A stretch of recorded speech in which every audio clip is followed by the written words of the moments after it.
What's going on everyone in YouTube world? It's a Cockney biker. I hope you're having a great day. Sorry it's been so long since my last video. Actually it's been a couple of weekends that I haven't been able to log any vlogging time because the weather's been absolutely horrendous. The last like 2-3 weekends that we've had, the weather's been diabolical. Sucks really because we've had some great days during the middle of the week, but the weekend sucked.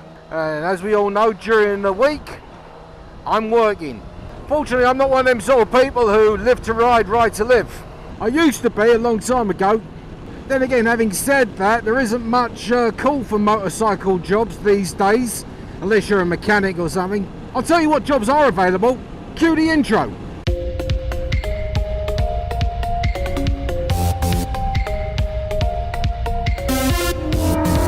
I went and got a new mount for my camera on the handlebars here because the one on the top of the dash kept wobbling too much. Made me look like I was underwater. So anyway, once upon a time, back in like the 80s and 90s, if you had a motorcycle, regardless of whether you had a license or not, one job that you could be guaranteed to get hold of for yourself was a dispatch rider or motorcycle messenger. Now in the years since then, obviously, companies and corporations have emails and they have like connected servers and the like, so documents are sent electronically. There's no need for any more motorcycle messengers, so those jobs are pretty much gone by the wayside.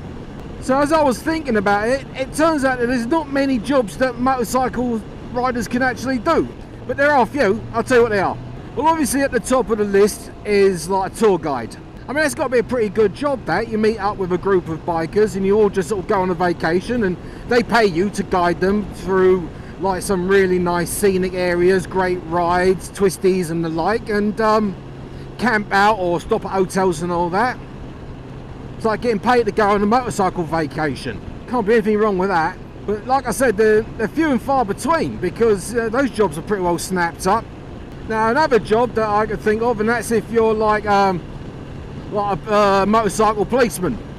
You have to be in the force, so you got to do the academy, you got to do the whole kit and caboodle, and you just basically cruise around on a motorcycle. Now obviously you do have like pretty mundane jobs, which is mostly stopping speeders and escorting like government agencies or escorting dignitaries and all that. I mean the occasional high-speed chase, but I don't see many of them these days. Now there are some messenger jobs or delivery jobs which involve working for like hospitals and pharmaceuticals where you kind of rush organs and blood and things like that in like case of crisis, emergencies and what have you. I have heard that they do get motorcycle messengers to do that, but that's a local job. That's like, you know, hospital A to hospital B to pharmacy A to pharmacy B. You're not really going out of your way for that, and you're not really needed all the time. I suppose you could be like a motorcycle coach, you know, like help people with their training and all that. I mean, I'm sure there's a couple of companies out there who, like, yeah, the Safety Foundation course trainer.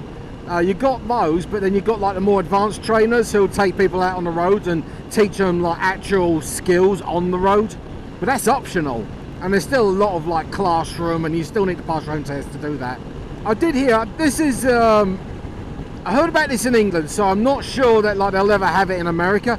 But there was a motorcycle taxi firm where, you know, they pull up on Honda Goldwing or something like that, and you know you have to call them like an Uber, and they turn up and you give you a helmet and take you wherever you need to go. I mean, they're handy because you can do filtering in Europe. You can't do that so much here, so it wouldn't be much more than just a thrill ride. Yeah, that's pretty much all I can think of with regards to like dedicated motorcycle work. Like where you actually do live to ride, ride to live. Now there are jobs where if you have to travel from location to location on a regular basis, like for example like an insurance assessor or something, then obviously if it's a nice day you can take your bike and do your job from your bike. And there may well still be some motorcycle messenger jobs available, delivering things that can't be emailed or servered, you know, legal documents and the like. But like I said, that's in the city, and there ain't much call for it if you live out in the sticks or, you know, wherever. At least I can't see there being much call for it. So yeah, There aren't that many jobs. Now, jobs that involve a lot of motorcycle riding, which might not necessarily be the case of ride to live, live to ride, or vice versa.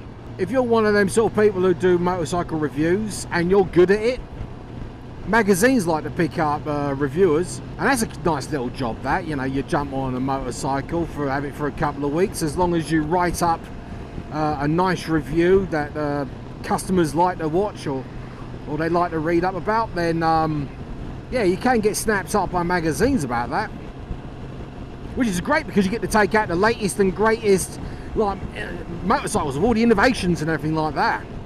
I really am going to envy the first person who takes out one of those new Rocket 3s. Whoever takes those bikes out for a test ride has struck gold, as far as I'm concerned. Otherwise, if you're like vlogging, you can do it on a motorcycle. I can tell you though, it doesn't earn you that much money. Every like few months I might get enough to fill up a couple of tanks of gas, treat Shay to something nice. Yeah, you don't see much of Shay these days because she's got a job not too far away from where we live, and so her rides are literally like less than 5 minutes. She doesn't really say much on them, so she doesn't, unless something amazing happens, she doesn't get much of an opportunity to vlog or anything like that. So I don't get much of a chance to like do any vlogging with her because she works at the times that I'm off. She's working right now. I'd love to go for a ride with her again. I'm sure a lot of you miss her. I miss her, at least vlogging with her. As big of a pain in the arse as that she can be. Okay, what's going on here? Oh, you're being kind enough to get on the other side of the road to do your turning.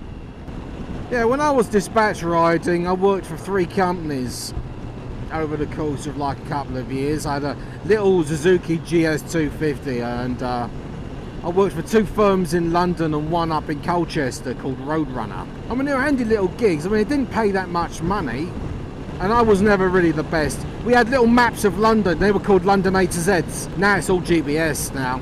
But that A to Z was like your backbone to your entire job. What used to get me thinking was how they used to say that the average life expectancy of a motorcycle dispatch rider back in the London days was about 9 months. I got knocked off a couple of times by traffic at intersections and all that. Anyway, a job's a job, as long as it pays the rent and you do get some time to do what you love doing most of all. Obviously in my case it's taking Cherry out here for a spin. Anyway, if you can get a job like that, or like any of those ones that I've just described, then you know what, good effort, well done. Enjoy it, there aren't many like it. I hope it doesn't get you jaded or bored when it comes to motorcycle riding, because like any good thing, you know, if you do it for a living, then that's a good and a bad thing in and of itself. Anyway, before I let you all go, just let you know, my chin is fine, by the way. Didn't swell up too bad after that bee sting. And so that's pretty much it. Every one of you take care of yourselves, you mind how you go, you ride safe. And as always, laters.